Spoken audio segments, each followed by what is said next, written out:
Hi there, Devanshi this side. If you're visiting my channel for the first time, then let me tell you, I'm a law student and I create a lot of videos regarding law school, law entrances preparation, education, college life, and generally everything that might help the student community in some sort of way. So if you're new to my channel, then please consider subscribing. I'll try my best not to disappoint you with this decision of yours. And if you already are a part of my family, my YouTube family, then thank you very much for supporting me till now, and I hope you continue to do so. In this video today, we are going to discuss a little bit about student visa. I know that a lot of students watch my channel. My channel's audience list is actually dominated by students who are in the age group of 13 to 25. So I'm sure that this video will help you a lot. So when it comes to student visa and applying for it, different countries have different patterns and different steps of applying for it. So in this video we are going to concentrate only on how to apply for US visa. If you want me to make separate videos on like how to apply for Germany, Australia, Europe, whatever, whichever country you are aiming at, Canada, then you might request in the comment sections. But in this video we are going to talk about US only, alright, because yeah, including about the visas of for every country is going to confuse you, and the video is also going to get very lengthy and very chaotic. So let's not do that. In this video we are only going to discuss about US visa. So before actually applying for visa, you need to have certain documents ready with you. First and foremost, you will need your passport ready with you, and the validity date of your passport should be 6 months beyond your stay period in the US. Let's say you're going there for a course which is going to go for 1 year long. Alright, then your passport should be valid until 6 months after that 1 year tenure is over. So that is the criteria. Then you will need few recent passport size photographs. Make sure that those passport size photographs are very recent as it can be, as in they should not be older than 6 months long. Okay, that is the minimum criteria, but try clicking fresh pictures. That is always advised when it comes to visa. Okay, then you will need the confirmation of DS 160 page. Now what is this DS 160 form?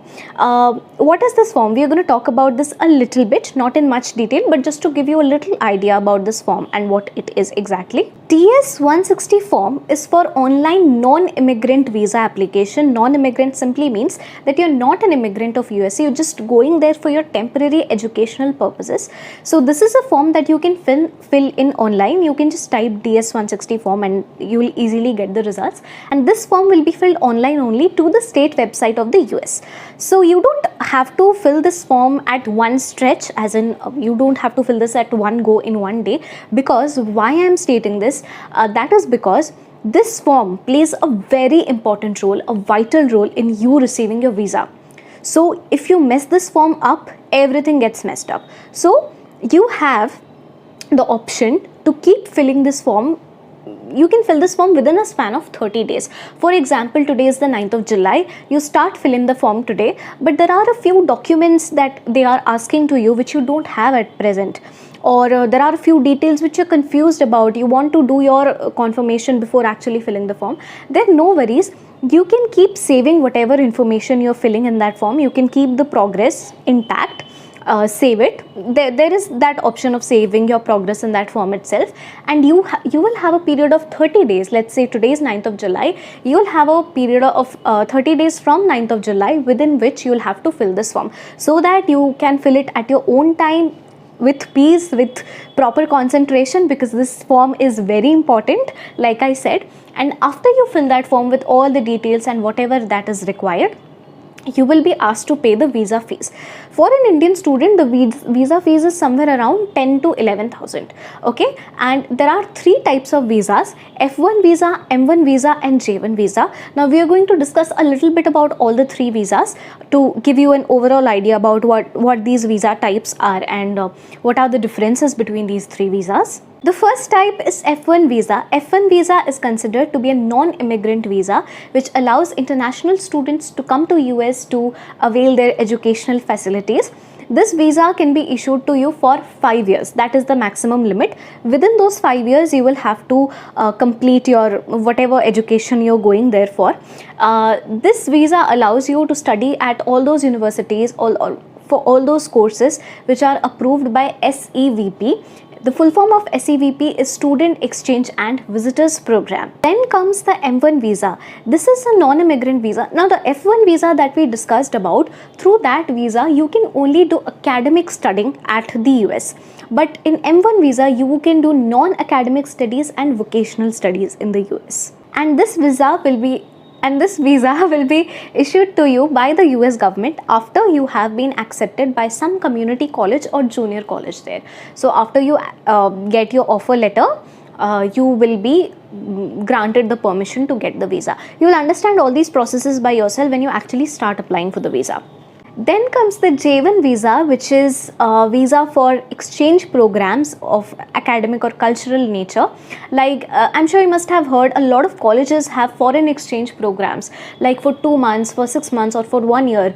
Our students, the Indian students, are going to go to foreign universities, and their students will come here and they will study, they will learn new things and all of it. So it happens in a lot of big colleges. But with this visa, you will not be able to apply for green card. You will have to sign a memorandum kind of a thing. You'll have to sign an agreement that you have full intention of coming back to your home country. You're not going to stay there, you're not going to reside there, and it is just for an exchange program that you're going there. I have pretty much given you the information about all the 3 visas a little bit, and what all documents you need to apply for it. You can just type how to apply for student visa and I'm sure you'll get the form, or you can just type DS160 form and you'll be filling that form. Filling that form and submitting it is basically the first step towards your application form for your visa, right? This is just student visa we are talking about.